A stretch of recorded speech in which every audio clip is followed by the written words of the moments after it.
बिस्मिल्लाहिर्रहमानिर्रहीम। मैं आज इस वीडियो के ज़रिए एक दो चीज़ें चाह रहा था कि ज़रा क्लैरिफाई कर दें। एक इंतहाई फजूल किस्म का प्रोपोगंडा एक मकामी न्यूज़ चैनल ने मेरी प्रेस कॉन्फ्रेंस के अंदर से मर्ज़ी का क्लिप निकाल के तो ये कहा जी कि पंजाब हुकूमत तावन नहीं करेगी लॉन्ग मार्च के साथ। तो मैं समझता हूँ कि ऐसे जो लोग ऐसी हरकतें करते हैं इनको शर्म आनी चाहिए। मैं इंशाल्लाह इमरान खान के हम सिपाही हैं और सिर्फ इसकी टेक्निकल इसको देखने की ज़रूरत है। ये हमारा सियासी मार्च है, ये हम कोई पंजाब हुकूमत की मदद लेके तो वफाक पे हमला करने नहीं जा रहे। हम सियासतदान हैं, हम सियासी तौर पे हम पहले भी माजी में जितना हमने प्रोटेस्ट किए हमने कभी भी किसी हुकूमत की मदद नहीं ली, आगे भी हमारा इरादा नहीं है।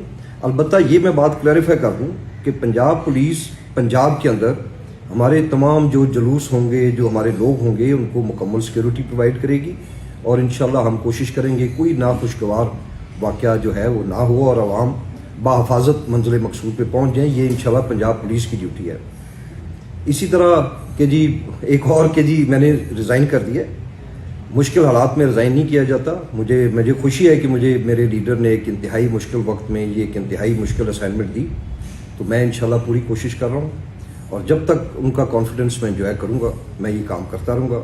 अगर उनको पसंद नहीं आएगा तो सिर्फ एक वाहिद इमरान खान साहब हैं, वो मुझे हुक्म देंगे तो मैं एक उनके कारकुन की तरह भी काम करने के लिए तैयार हूँ। तो ये बराए मेहरबानी इस तरह के जो फजूल प्रोपोगंडाज हैं उन पे कान ना धरे जाएं। बहुत शुक्रिया।